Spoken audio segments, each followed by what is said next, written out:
राधे राधे दोस्तों। आज हम आपको सुनाएंगे एक राजा की बहुत ही अच्छी कहानी कि कैसे एक गुरु और उसके बहरूपिया गुरु था और उसका जो बहुत ही चतुर चेला हुआ। अगर आप हमारे चैनल पर नए हैं तो प्लीज हमारे चैनल अपनी संस्कृति को लाइक करें, सब्सक्राइब करें और शेयर करें। बहुत समय पहले की बात है, एक बहुत ही महाप्रतापी राजा था। उसका राज्य अब चारों ओर तक फैला हुआ था। उसके राज्य में किसी प्रकार की कोई कमी नहीं थी, लेकिन राजा को बस एक ही चिंता थी कि वह हर भौतिक संसाधन से सुखी है। उस पर माता लक्ष्मी की विशेष कृपा है, फिर भी वह बेऔलाद है। धीरे धीरे राजा रानी की उम्र बढ़ रही थी और वे बुढ़ापे में कदम रख दिया। उनकी उम्र इतनी हो चुकी थी, अब राजा सोचने लगा कि मैं तो अब बेऔलाद मर जाऊंगा, मेरा राज्य तो अब नष्ट हो जाएगा और मेरे राज्य का कौन वारिस होगा। इस तरह तो मेरे औलाद नहीं हुई तो मैं तो जो है, मुझे तो स्वर्ग की प्राप्ति ही नहीं होगी, मेरा वंश तो आगे बढ़ेगा ही नहीं। अब इस तरह की बातें राजा के मन में आती और वह रानी उसे बहुत समझाती। रानी कहती कि देखो, सब नसीब का होता है, अगर भगवान ने हमारे नसीब में औलाद दे रखी होगी तो वो हमें बुढ़ापे में भी पैदा हो जाएगी। अब राजा को बस एक ही लगन थी कि कैसे भी मुझे संतान की प्राप्ति हो जाए। अब राजा ने जो है, उसे पता था कि पहले भी राजा महाराजाओं को जब संतान नहीं होती थी तो वे यज्ञ हवन पूजा पाठ कराते थे, जिससे उन्हें संतान की प्राप्ति हो जाती थी। अब राजा ने अपने राजपुरोहितों, साधु संतों को सबको बुलाया और उनसे सलाह मांगी। जब साधु संतों ने वेद शास्त्रों का ज्ञान कराया और बताया कि हवन यज्ञ दान पुण्य से कोई ऐसा काम नहीं है जो नहीं हो सकता है, अगर भगवान की कृपा रही तो आपको संतान की प्राप्ति जरूर होगी। अब राजा ने सभी योग्य ब्राह्मणों को बुलवाया जो कि बहुत ही बड़े बड़े विद्वान थे, और उनसे भारी यज्ञ पूजा पाठ उपवास और दान देने का सिलसिला शुरू हो गया। और कुछ समय बीता ही था कि भगवान की ऐसी कृपा हुई कि उसको दो तीन बरस बाद ही दो पुत्र प्राप्त हो गए।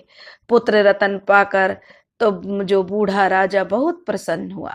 लेकिन बुढ़ापे में औलाद को पालना बिल्कुल वैसे ही होता है जैसे कि रेत में सुई को ढूंढना, लेकिन क्योंकि वह बहुत कठिन होता है, रानी भी बूढ़ी हो चली थी और राजा भी बूढ़ा हो चला था। राजा का ध्यान अब बच्चों में उलझा रहता और वह अपने राजकाज पर सही से ध्यान नहीं दे पाता था। अब राजा के जो बड़े बड़े महामंत्री थे, सेनापति थे, उनको पड़ोसी राज्य ने लालच देकर अपनी तरफ कर लिया और राजा के विरुद्ध उन्हें भड़का दिया।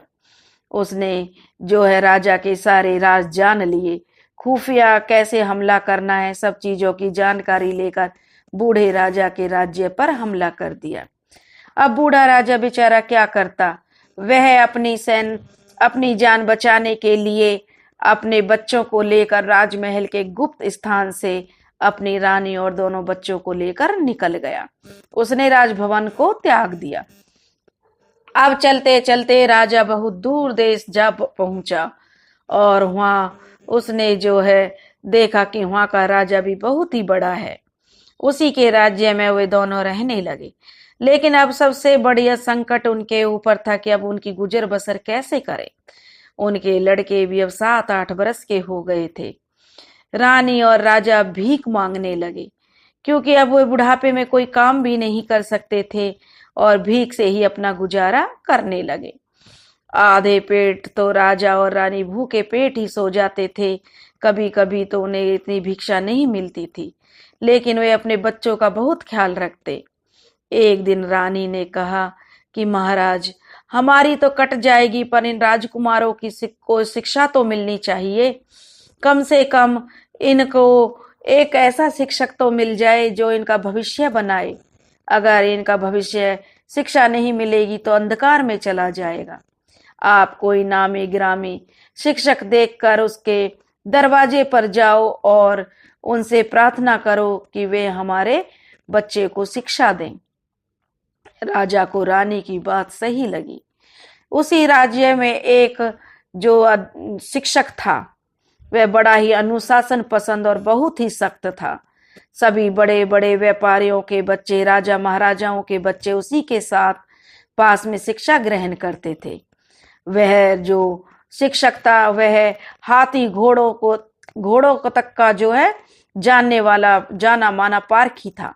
वह तुरंत बता देता था कि घोड़े की नस्ल कैसी है या हाथी कैसा है, और वह बच्चे को देखकर भी पता लगा लेता था कि बच्चे शिक्षा में कैसे निकलेंगे।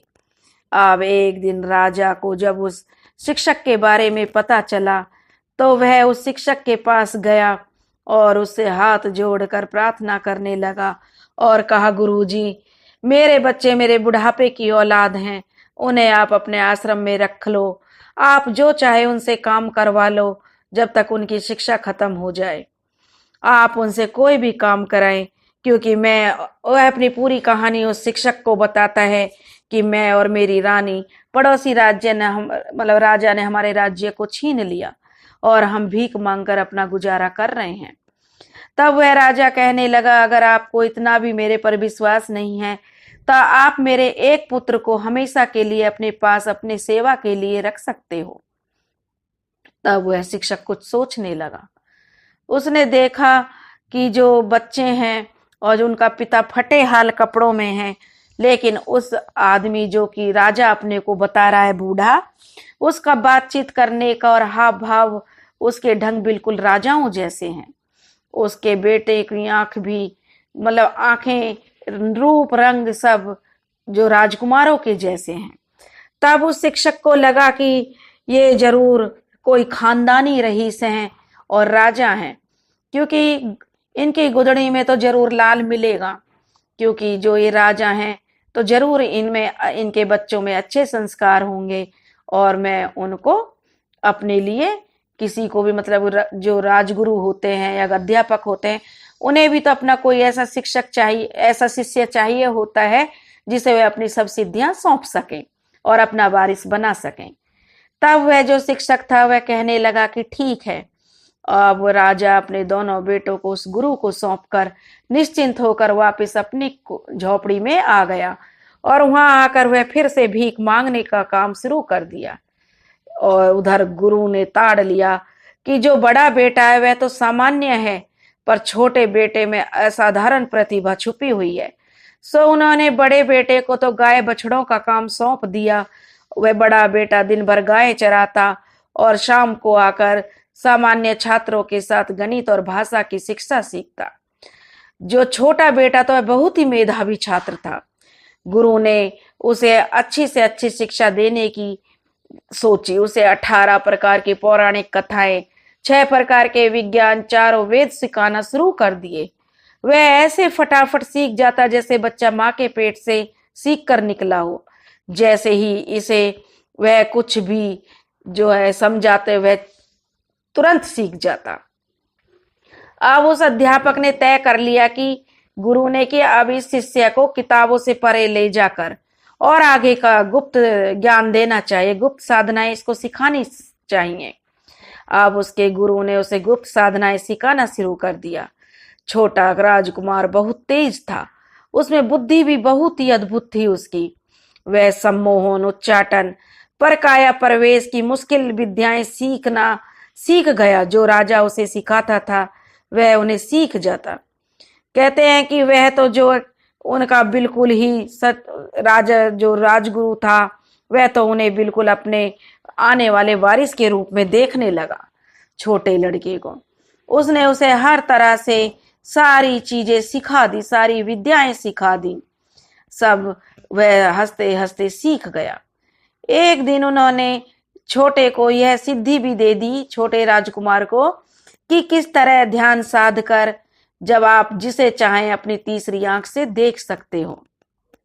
सिद्धि पाकर एक दिन वह छोटा राजकुमार सोचने लगा कि माँ बाप को छोड़े हुए बहुत साल हो गए हैं, पता नहीं वह बेचारे दोनों कैसे होंगे। तो वह अपने ध्यान लगा के बैठ गया और अपने माँ बाप को याद किया। तो तीसरी आंख से उसने देखा कि उसके माँ बाप बहुत ही गरीबी में भीख मांगकर जी रहे हैं, आधा पेट खाना खाते हैं। यह देखकर उसका दिल भर आया।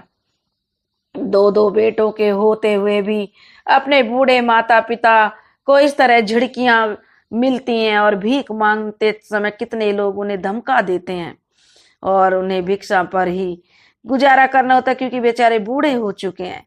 यह देखकर लड़के को रोना आ गया। तभी उसे याद आया कि उसके पिता ने शिक्षा के बदले में एक पुत्र को गुरु जी को देने का वादा किया है। वह समझ गया, क्योंकि वह राजकुमार बहुत तेज था, कि उसके बड़े भाई को तो गुरुजी मामूली शिक्षा के साथ जंगल के सारे काम करवाते हैं, गाय बछड़ों को चराने दोहाने का काम दे दिया है, पर उसे जो छोटा राजकुमार है उसे अपना उत्तराधिकारी बनाने के लिए और आजीवन अपने पास अपना सेवक बनाने के लिए वो रखेंगे। इसीलिए उसे सब प्रकार की शिक्षाएं दी जा रही हैं। अब जो वह गुरु घंटाल की सारी चालाकी समझ गया। वह समझ गया कि गुरु मेरे और मेरे भाई के साथ धोखा कर रहा है। वह तो मुझे अपना दास बनाकर रखने के लिए मुझे ये सब चीजें सिखा रहा है और मेरे भाई को कोई भी शिक्षा नहीं दे रहा है। शायद वह मेरे माँ बाप ऐसे तो मरते दम तक भिखारी ही बने रहेंगे। यह सोचकर लड़का, जो छोटा लड़का था, वह खड़ा हुआ और तुरंत ही अपनी विद्या के बल पर उसने एक तोते का रूप धर लिया और अपने माता पिता के पास उनके कुटिया में जा पहुंचा। अपने बच्चे को देखकर उसके माँ बाप बूढ़े, आंसुओं की लड़ी उनके चेहरे पर लग गई। वे जब बच्चे ने उनके पैर छुए तो दोनों माँ बाप ने उसे अपने कलेजे से लगा लिया और उसकी माँ उसे चूमते हुए बोली, बेटा अचानक तुम यहाँ कैसे आ गए? तब बूढ़ा राजा बोला, बेटा आज अचानक तुम यहाँ कैसे आए? आश्रम में सब ठीक तो है? तब लड़का बोला, हाँ बाबा सब ठीक है, हम हमारी विद्या पूरी होने को है। मैंने तो अपनी अधिकतर सारी शिक्षा प्राप्त कर ली है और गुरुजी की हर तरह से सेवा भी करता हूँ। उनकी मार पीट दंड सब सहा, पर बाबा बड़े भाई को उन्होंने मामूली विद्या देकर गऊ बछड़ों की सेवा में लगा रखा है। वह दिन भर जंगल में पशु चराता है, शाम को दूध दोहता है और थोड़ा बहुत ही पढ़ पाता है। मुझको तो उन्होंने जो है सारी विद्याएं, सारी सिद्धि सिखा दी हैं और सिद्धि भी दे दी हैं। बाबा हो ना हो, मुझे तो वह अपना बंधुआ चेला बनाने की सोच रहा है, पर मेरी इच्छा है कि मेरे ज्ञान का फायदा आपको मिले।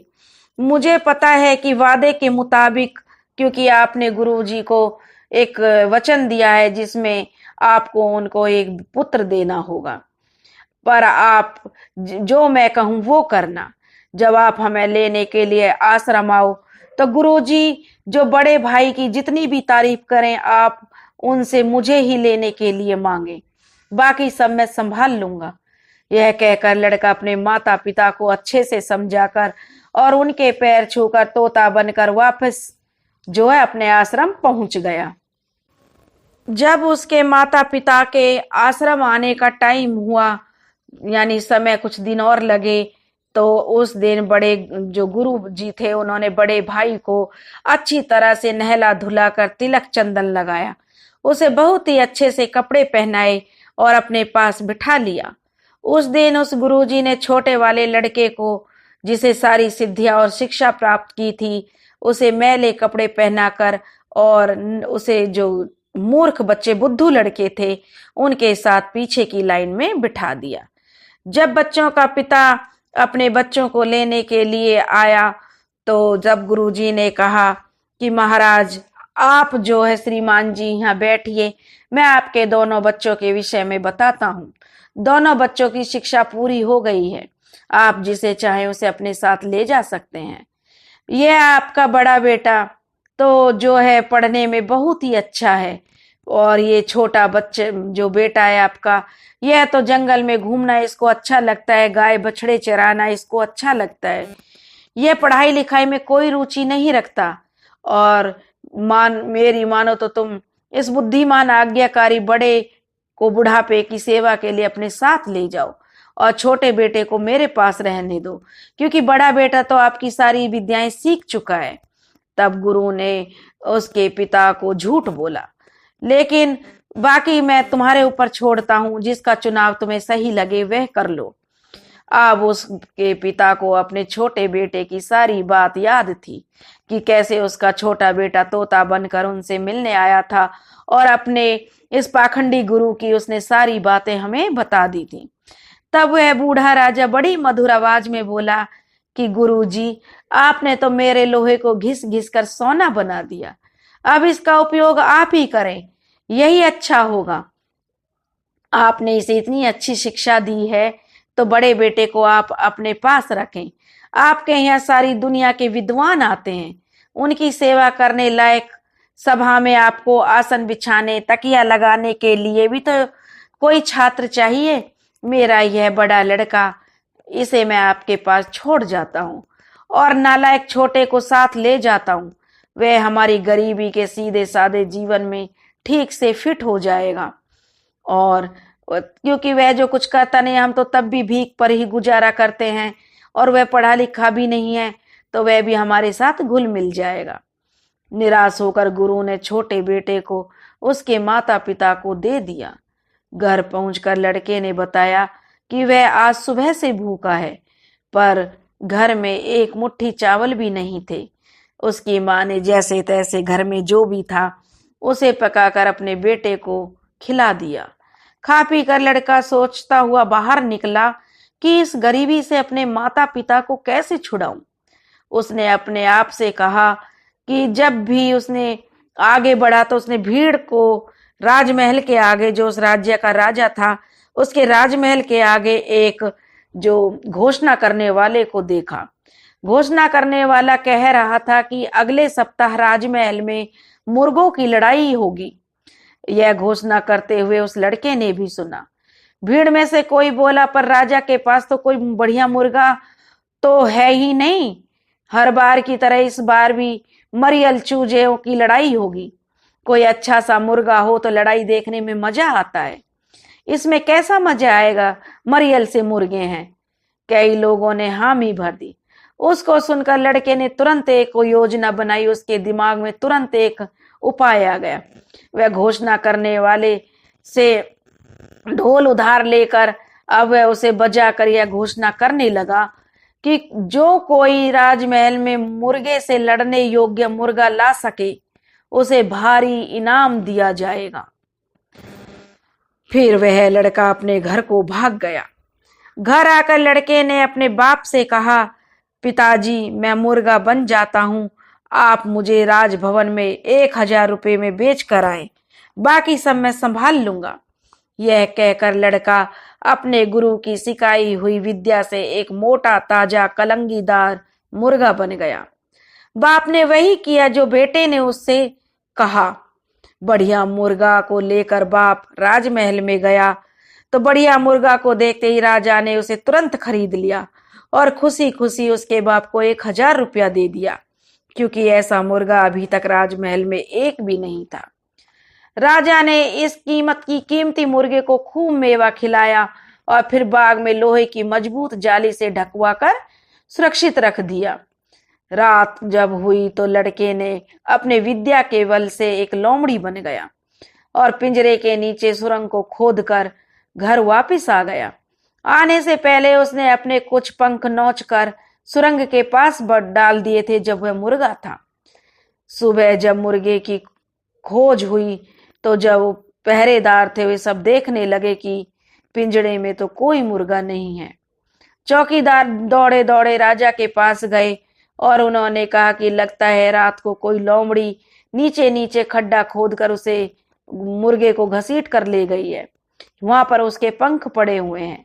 राजा पंखों के देखकर बोला, हाँ, लगता तो ऐसे ही है, पर मेरा मुर्गा तो चला गया। राजा को बहुत गुस्सा आया और बोला कि यह जो राजमहल है यह बहुत ही पुराना हो गया है, हमारे दादा परदादाओं के हाथ का बना हुआ है। अब इस महल को तोड़कर हमारे लिए एक नया महल बनाया जाए। राजा ने जो हुक्म दिया तो हुक्म तो जो मानना ही था, लेकिन राजा के खजाने में पैसा कम था। फिर भी नया महल बनाने को पुराने महल की इमारत को तोड़ने का निर्माण कार्य शुरू कर दिया। जो बनाने का ठेका था राजमहल को, वह महामंत्री के साले को मिल गया। फिर क्या था कि कहते हैं ना कि सारी खुदाई एक तरफ और जोरू का भाई एक तरफ। महामंत्री का साला जब, क्योंकि बहुत तेज था, वह उसके पास बहुत पैसा था, क्योंकि वह राजा से ऐंठता रहता था और अब उसे ठेका भी मिल गया था।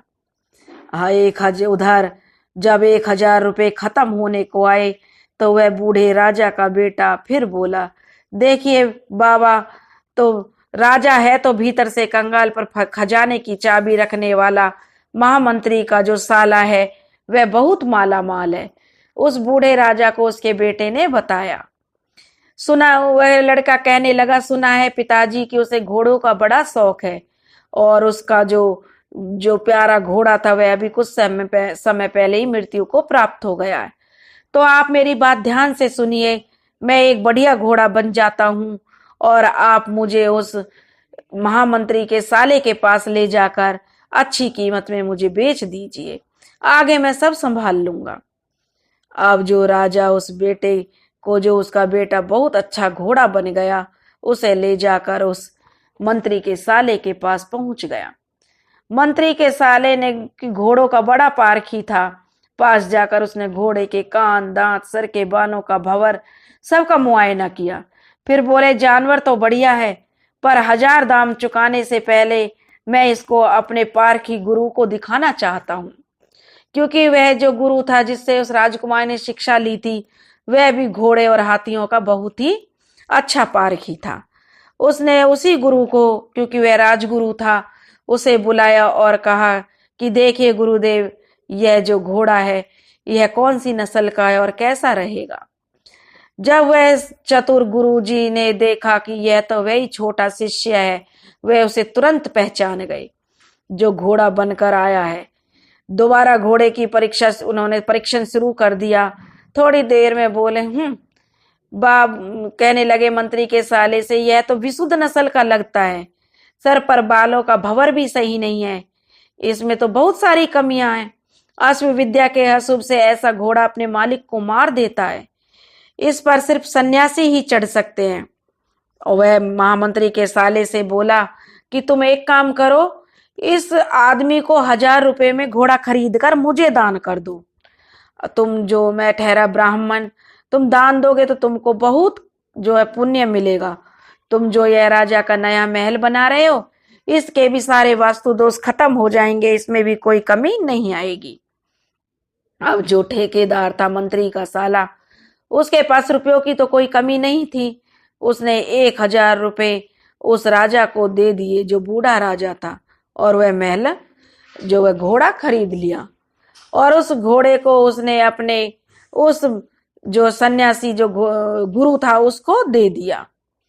1000 रुपये की कीमत लेकर उसका पिता लड़के का अपने घर चला गया और घोड़ा जो लेकर जो साधु था, जो गुरु था, उस पर एड़ मारकर ऊपर बैठकर चल निकला। उस घोड़े को उसने खूब दौड़ाया, नदी, नाले, खाई, खंदक सब पार करवाई। फिर आश्रम के पास पसीने से तरबतर घोड़े की पीठ से एक छोटे से नाले के पास से गुरुजी उतरे। जब गुरुजी उसकी पीठ पर से उतरे तो छोटू, जो छोटा राजकुमार था, वह पहचानता था, जानता था कि उसका सातिर दिमाग क्या सोच रहा है। वह भी कम नहीं था, वह समझ गया कि मेरा गुरु जरूर कुछ सोच रहा है। उसने सोचा कि यह जैसे ही मेरे ऊपर से उतरा तो उसने देखा कि उस नाले में एक मछली थी। तो वह तुरंत ही उस मछली जल में कूद गया और अपने जो शरीर को मछली के शरीर में जाकर, मतलब मछली के शरीर में चला गया, मछली का शरीर धारण कर लिया। जब गुरु ने यह देखा कि उसका जो छोटा राजकुमार था वह मछली बन गया है, तो तुरंत ही उसने अपने आश्रम के शिष्यों को बुलाया और कहा कि इस नाले में एक जहर की शीशी लाओ और इसमें डाल दो। जब उस छोटे राजकुमार ने सुना कि यह तो जो एक जहर की शीशी ला रहा है, तो तुरंत ही उसने देखा कि उसके किनारे पर ही एक मरी हुई भैंस का चमड़ा छीलने वाला कसाई बैठा हुआ था। वह तुरंत ही मछली का चोला छोड़कर उस भैंस के भीतर जा घुसा। भैंस दूसरी तरफ खड़ी हो गई, मरी हुई भैंस खड़ी हो गई और वह दूसरी तरफ भागने लगी। डर से कांपता हुआ कसाई चिल्लाया, बचाओ बचाओ, यह क्या हो गया। तब गुरु ने देखा तो चिल्लाया, वह गुरु को देखकर चिल्लाया। कसाई कहने लगा, महाराज, हो ना हो कोई दुष्ट आत्मा मेरी भैंस के अंदर चली गई है। गुरु ने एक नजर में ताड़ गए कि असलियत में क्या मामला है, असलियत क्या है। गुरु एक नजर में ताड़ गए। उसने उस आदमी को रोका और उससे कहा, अबे कायर, ऐसे भागो, यहां से भाग, नहीं तो ये ब्रह्म राक्षस तुझे चबा कर खा जाएगा। मैं अपने शिष्यों के साथ इसे पकड़कर अभी पेड़ से बंधवाता हूं। वह कसाई तुरंत ही बहुत दूर जाकर खड़ा हो गया। तब गुरु ने उससे कहा कि एक चाकू अपने पास पकड़ कर रख। जैसे ही हम इस भैंस को पकड़कर एक मोटे से पेड़ से बांधेंगे, तू फौरन एक चाकू उसके पेट में घुसेड़ देना। अब छोटू ने, जो छोटा राजकुमार था, जब इधर सोचा कि यह तो भैंस के पेट में चाकू मार देगा तो मैं तो मर जाऊंगा, तो उस छोटू ने देखा कि जो वह पेड़ जिससे उसे बांधा जा रहा था, उसके तने की खोखल में एक तोता मरा हुआ पड़ा था। वह तुरंत ही उसकी तोते की देही में घुस गया और आकाश में उड़ गया। गुरुजी अब देखते रह गए। गुरुजी भी कहाँ हार मानने वाले थे। उन्होंने एक चील का जो रूप धरा और उसका पीछा करने लगे। चील जो है उसका पीछा करने लगी तो तोता समझ गया कि चील का शरीर थोड़ा भारी होता है, इसलिए वह ज्यादा ऊंची नहीं उड़ेगी। तोते ने अब खूब ऊंची उड़ान भर ली। गुरु उसे पकड़ नहीं पाए। उड़ते उड़ते तोता थकान से चकनाचूर हो गया और एक राजमहल की अटारी पर जाकर उतरकर सस्ताने लगा। उसे सस्ताते हुए देखकर भीतर कमरे में से एक बहुत ही सुंदर राजकुमारी निकली। वह अभी अभी नहाकर भीगे बाल झटकती हुई छज्जे की तरफ आ रही थी। कहते हैं ना, उसे देखते ही वह राजकुमार उस पर इतना मोहित हो गया, जो तोता बना राजकुमार था, क्योंकि वह तो तोता के भेष में था तो वो राजकुमार ही, तो वह उस पर बहुत ही जो है मोहित हो गया और तुरंत उड़कर और उसके कंधे पर जा बैठा। तब उस राजकुमारी ने बोली, अरे कितना सुंदर तोता है। दासियां भी उसे देखकर खिलखिलाती हुई बोली, तोता जिसे 64 कलाओं के धनी उसके गुरु भी किसी तरह नहीं पकड़ पाए, वह एक राजकुमारी पर लट्टू हो गया। राजकुमारी का समझो वह इतना मतलब उसका दास बन गया, उस पर इतना मोहित हो गया कि बहुत बड़े जतन से भी तोता उसके पास से नहीं उड़ा। यह देखकर जो राजकुमारी थी वह उसकी देखभाल करने लगी, उसे अपने साथ रखती, कभी पलक भर को दूर नहीं होने देती। उसे भी अब वह तोता बहुत प्यारा लगने लगा, क्योंकि जैसे राजकुमारी कहती तोता ऐसे ही करता। अब वह तो सोचती थी कि तोता बहुत अच्छा है। अब जब वह रात को सोने जाती तो सोने के पिंजड़े को अपने पलंग के पास रख लेती और वह सो जाती। जब वह सो जाती तो वह तोता रात को उस राजकुमारी को एकटक देखता रहता। राजकुमारी का जब मुंह धोती तो तोते की नजर बस उस पर अटक कर रह जाती। सोने जैसी काया, कुंवारी रूप, निर्मल बदन, चंद के ज्योति जैसा सब शरीर, जिसे देखकर तोता चुपचाप उसे देखता रहता और उस पर मोहित होता रहता। जब रात हो जाती और राजकुमारी सो जाती तो वह तोता अपने रूप में आ जाता और उस राजकुमारी के पास सो जाता। राजकुमारी नींद में कुनमुनाती और फिर सो जाती। एक दिन राजकुमारी की जो दासियां थी उन्होंने देखा कि पलंग पर इतनी सारी सलवटें कैसे पड़ी हुई हैं। वे राजकुमारी से कहने लगी कि हमें तो लगता है तुम्हारे पास कोई मर्द आता है। तब वह राजकुमारी कहने लगी, अरे तुम ऐसा क्यों बोल रही हो, भला आखिर मेरे पास कौन आ सकता है, किसमें इतनी हिम्मत है जो मेरे पास आकर सो जाएगा। तब वह राजकुमारी कहने लगी कि हाँ, इस पर सलवटें तो काफी पड़ी हुई हैं, मुझे इसकी तह तक जाना होगा। रात को जब तोते, मेरे पास तो इस तोते के अलावा कोई भी परिंदा पर नहीं मार सकता। वह सोचने लगी, फिर कौन मेरे पास आता है, बाहर दास दासियां हैं, उनकी पहरेदारी होती है, पता नहीं कौन आ जाता है। फिर एक दिन राजकुमारी ने सोचा वह उस तोते को लेकर जो है उसको उलबटन लगाकर नहला रही थी, तो उसकी देही हाथों से पूछती जा रही थी उसका हाथ कहाँ गया, कहाँ नहीं। यह देखकर तोता बहुत खुश हो रहा था।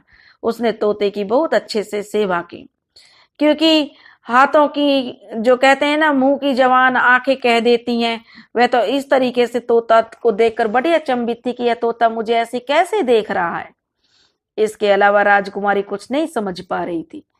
आज की रात राजकुमारी ने जागने की सोची। उसने सोने का नाटक किया कि देखती हूँ कि रात को कौन आता है।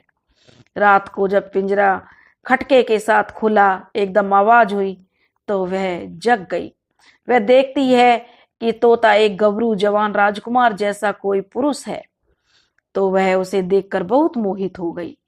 वह धीरे धीरे तोता से बोली, तुम कौन हो? तब राजकुमारी से तोता बोला कि मैं एक राजकुमार हूं, और वह मेरा एक गुरु है जो मुझे मारना चाहता और मेरा पीछा कर रहा है। इसलिए मैं तोता बनकर तुम्हारे पास आ गया हूं, और मैं अपने माँ बाप की जो मदद करना चाह रहा था कि मेरे माता पिता एक राजा हैं और मेरी माँ एक रानी है जो भीख मांगकर आज गुजारा कर रहे हैं। वह अपनी पूरी आप बीती उस राजकुमारी को बता देता है, तो राजकुमारी को उससे हमदर्दी हो जाती है और उससे प्यार भी हो जाता है। अब दोनों बैठकर काफी कई कई घंटे बातें करते हैं। तब एक दिन तोता कहता है कि मैं अपनी तीसरी आंख से देख रहा हूं कि इस बार जो मेरा गुरु है वह मदारी बनकर महल में आएगा, फिर तरह तरह की कलाओं से तुम्हारे पिता यानी राजा को खुश कर देगा। फिर राजा कहेंगे कि क्या मांगता है वह मांगो, तो वह मुझे तुमसे मांग लेगा, राजा से मांग लेगा। यह सुनकर राजकुमारी रोने लगी, कहने लगी तुझे तो मैं किसी को नहीं दूंगी। तब वह राजकुमार कहने लगा, सुन पगली, तू साफ नाट जियो, बिल्कुल मना कर दीजो कि मैं इस तोते को नहीं दूंगी। इस मदारी को देने से तो अच्छा है कि मैं खुद इसकी गर्दन मरोड़ दूं। तुम ऐसे करना और मुझे मार देना। तब तू मेरी गर्दन मरोड़ दीजो तो मैं मरूंगा नहीं, यह मेरा गुरु भी जानता है और मैं भी जानता हूं। सो वह कहेगा कि अच्छा, तो अपने गले के सच्चे मोतियों का हार मेरे को दे दे। तो तू उतार, वह जो हार मांगेगा मेरा गुरु, तो तू हार की जो डोरी है उसे तोड़ दीजो, बस फिर मैं सब संभाल लूंगा। अगले दिन जैसा राजकुमार ने बताया ठीक वैसा ही हुआ। उसका गुरु राजमहल में मदारी बनकर आया। उसने राजकुमारी को देखा और अपने नए नए करतब दिखाए, जिससे राजा खुश हुआ। तब उसने करतब दिखाए राजा से। राजा ने उससे कहा कि मांगो, क्या मांगते हो? तब वह कहने लगा, मुझे तो यह हीरामन तोता चाहिए। तब राजकुमारी कहने लगी, यह हीरामन तोता तो मैं किसी को नहीं दूंगी। तब वह कहने लगी, अगर मैं तुझे हीरामन तोता दूंगी तो उससे पहले मैं इसी को मना मार दूंगी। और वह तोते की गर्दन जो है मरोड़ देती है। फिर वह कहता है, मंदारी बना हुआ उसका गुरु, तो मुझे अपना मोतियों का हार दे दो। वह कहती है कि ठीक है, मैं अपना मोतियों का हार दे दूंगी। जैसे ही वह अपने गले से छोटे छोटे हार को उतारती है तो उसका धागा तोड़ देती है और उसके छोटे छोटे मोती संगमरमर के फर्श पर छिटक जाते हैं। अचानक क्या होता है कि सारे मोती छोटे छोटे कीड़े बनते चले जाते हैं। मदारी अचानक से मुर्गा बनकर उनको चुगने लगता है। उन कीड़ों में, क्योंकि जो हीरामन तोता था, उन कीड़ों में से एक जो राजकुमार जो है बन जाता है। राजकुमार कीड़े की देही में घुस जाता तोते को छोड़कर, और उधर जो होता है गुरु, वह मुर्गा बनकर उन कीड़ों को खाने लगता है, क्योंकि उनमें एक छोटा राजकुमार भी था। जैसे ही मुर्गा उसके पास आया, कीड़े ने अपनी देह त्यागी और वह बिल्ली बन गया। उसने मुर्गे का, क्योंकि गुरु ने तो मुर्गे का रूप धारण किया हुआ था और शिष्य ने बिल्ली का रख लिया। अब वह बिल्ली जो है कहाँ हार मानने वाली थी, उसने झट अपने गुरु को दबोच लिया। तब वह कहने लगा, मैं हार गया रे, तुझसे मैं हार गया। अरे मैं तेरा गुरु हूं, तू मुझे मत मार। तब वह बिल्ली बना राजकुमार गुर्राया और कहा, कैसा गुरु और कैसा महापाप लगेगा मुझे? पाप तो तूने किया है हम दोनों भाइयों के साथ। तूने कौन सा पुण्य किया है? तुझे तो मैं छोड़ूंगा नहीं, वरना तू मेरा और मेरे परिवार का रहना मुहाल करता रहेगा। तुझे मैं जानता नहीं हूं क्या? मैं तेरे सारे हड़कंप के बीच, इतना सारा हड़कंप मच जाता है कि सारी प्रजा इकट्ठी हो जाती है। उसके बीच राजकुमारी के पिता जो राजा होते हैं वे कहते हैं कि रुको, हमको तो कुछ समझ में ही नहीं आया, पहले हमको बताओ कि माजरा क्या है। तब वह बिल्ला जो कि मुर्गा को पकड़े हुए था, तो वह बिल्ला उनके चरणों में बैठकर उनको सारी राजा को सारी आप बीती बताता है कि कैसे इस गुरु ने हम दोनों भाइयों के साथ भेद करके मेरे बड़े भाई को शिक्षा से वंचित कर दिया। सारे दरबारी भी इस कथा को सुन रहे थे, उसकी आप बीती को सुन रहे थे। यह सुनकर राजा बोले, अन्याय तो गुरु ने किया है बेटा, पर गुरु तो गुरु होता है ना, अगर तुझे इसे मार देगा तो तुझे गुरु की हत्या का पाप लगेगा। तो वह कहने लगा कि मैं इस गुरु को नहीं छोड़ूंगा, यह तो गुरु घंटाल है, यह तो गुरु के नाम पर धब्बा है, ऐसे गुरुओं को तो जीने का कोई अधिकार ही नहीं है। तब वह राजा कहने लगा कि अगर मैं तुझसे कहूं कि राजकुमारी का हाथ मैं तुझे इसी शर्त पर दूंगा कि तू गुरु हत्या का पाप जो है, गुरु हत्या की जो पाप है उसका विचार छोड़ दे, गुरु की हत्या करना छोड़ दे। तो वह कहता है कि ठीक है। राजा ने ताली बजाकर हुक्म दिया तो तुरंत ही बिल्ले यानी कि जो है बिल्ला बना हुआ था राजकुमार था, वह अपने असली रूप में आ गया और उसने अपने माता पिता और बड़े भाई के लिए 3 पालकियां बनवाई और रवाना कर दी और कहा कि मेरे भाई और मेरे पिताजी माताजी को यहाँ पर बुलाया जाए। शाही शादी की तैयारियां शुरू होने लगी। तालियां, शंख, घंट, घंटाल, घड़ियाल सब बजे। मैं सब जगह जो है यह बात फैल गई कि गुरु और मतलब बिल्ला जो उसका बिल्ला शिष्य था और गुरु मुर्गा दोनों अपने रूप में लौट आए और उन्होंने जो है राजकुमारी ने उस राजकुमार से शादी कर ली। शादी से पहले चेले ने आग को साक्षी मानकर वादा किया कि वह गुरु का आजन्म मार्गदर्शक बना कर रखेगा, अपने गुरु की इज्जत करेगा और उसे कभी भी कोई कष्ट नहीं देगा, क्योंकि गुरु है तो ठीक है, लेकिन अगर जब गुरु ही गुरु घंटाल बन जाए तो शिष्य को भी अपना धर्म छोड़ना पड़ता है। उधर गुरु ने भी अग्नि को साक्षी मानकर कहा कि उसने मान लिया है कि उसका चेला उससे कहीं आगे निकल गया है। गुरु तब सब कहने लगे कि शास्त्रों अनुसार भी बेटे को बाप से ज्यादा और गुरु को मतलब बेटा जो है बाप चाहता है कि बेटा मुझसे आगे निकल जाए और हर गुरु को ये सोचना चाहिए कि उसका चेला उससे आगे जाना चाहिए। अगर गुरु से आगे चेला निकल जाता है तो इसमें क्रोध नहीं करना चाहिए, उसे तो बल्कि खुश और उस पर गर्व करना चाहिए कि मेरी शिक्षा का असर देखो कि आज मुझसे भी आगे मेरा चेला निकल गया है। इसलिए शास्त्रों में भी यह लिखा हुआ है कि अच्छे से शिक्षा ग्रहण करनी चाहिए। गुरु का धर्म है कि अपने शिष्यों को सही से मार्गदर्शन करें और उनका जीवन सफल बनाए। दोस्तों, इस तरह से एक गुरु पर एक शिष्य कितना भारी पड़ा यह इस कहानी में बताया गया है। अगर आप हमारे चैनल पर नए हैं तो प्लीज हमारे चैनल अपनी संस्कृति को लाइक करें, सब्सक्राइब करें और शेयर करें। राधे राधे।